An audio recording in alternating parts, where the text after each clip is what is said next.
नमस्कार दोस्तों, स्वागत है आपका Prince of share market YouTube channel पर। जैसा कि हमने कल वीकली एनालिसिस रिपोर्ट में आपको बताया था, बाज़ार का जो लोअर बेस 17,000 और 16,800, तो आज बाज़ार ने 17,000 तक की यात्रा संपूर्ण की है। अगला जो हमारा टारगेट बन रहा है 16,800। देखते हैं क्या बाज़ार वहां तक जाएगी या उससे पहले एक छोटी मोटी रिकवरी देगी, थोड़ा कंसोलिडेट करेगी, फिर जाएगी। क्योंकि दोस्तों देखिए, यहाँ पर 17,000 के पास हमारा 200 एमए है, इसलिए आई पर्सनली एक्सपेक्ट कर रहा हूँ मैं कि यहाँ पर एक दिन कम से कम होल्ड होना चाहिए। आज तो उसने होल्ड किया है, और चूँकि इसके लिए बहुत सारा वॉल्यूम चाहिए होता है, और चूँकि 17,000 पे वैसे भी 76 लाख पुट राइटिंग हुआ पड़ा है, तो आई थिंक सो कि एक दिन होल्ड करना चाहिए। वैसे देखते हैं, एक चीज़ तो पक्की है दोस्तों कि 17,000 का लेवल अगर टूटेगा तो गैप डाउन में ही टूटेगा। On the market, running market में टूटने की संभावना काफ़ी कम है। चलिए देखते हैं, हम इसको एनालिसिस करते हैं आगे के लिए कल हम क्या करें। सबसे पहले दोस्तों, यहाँ पर मैं आप लोगों को नवरात्रा आज से आरंभ हुआ है, नवरात्रा की हार्दिक बधाई देना चाहूँगा।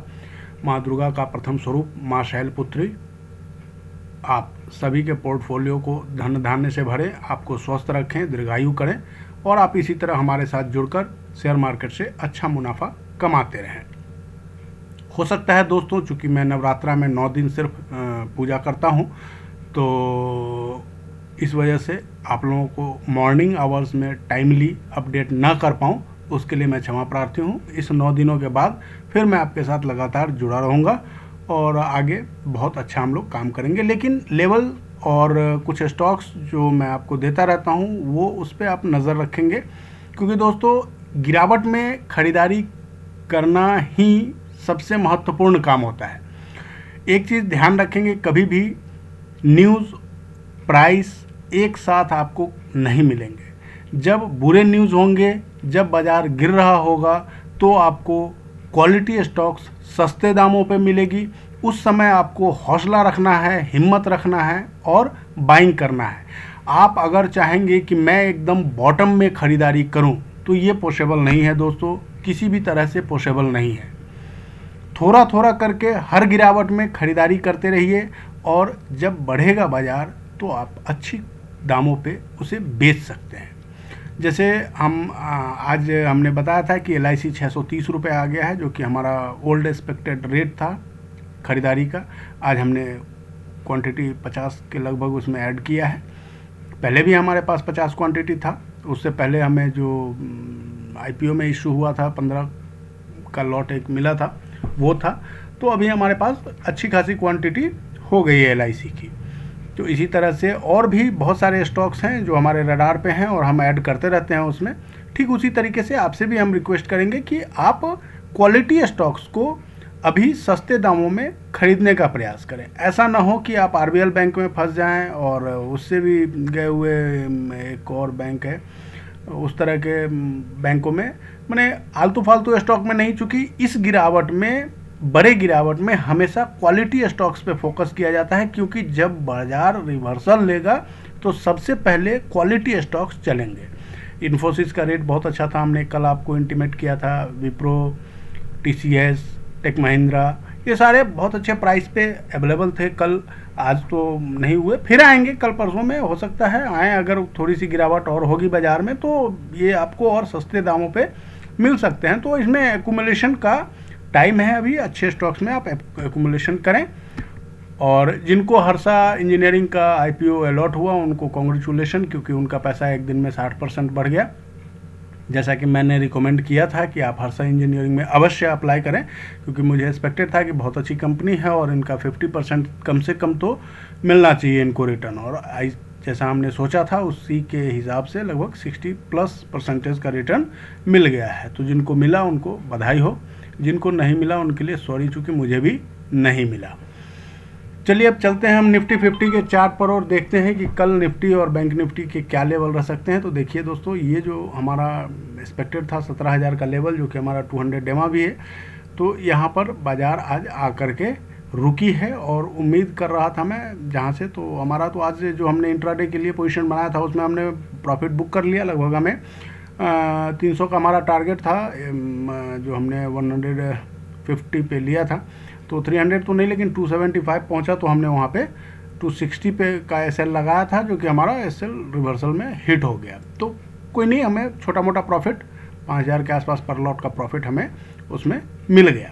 बैंक निफ्टी में भी सेम हमें लगभग 200 पॉइंट का मिल गया, तो वहाँ से भी हमारा जो ट्रेलिंग एसएल था वो हिट हो गया, तो कोई बात नहीं है। इस तरह की कार्रवाइयाँ होती रहती है बाज़ार में। अब हम कल के लिए जो एक्सपेक्टेड है दोस्तों, वो ये लेवल सपोर्ट है जो मैंने आपको बताया था 16950 का, ये हमारा लेवल है।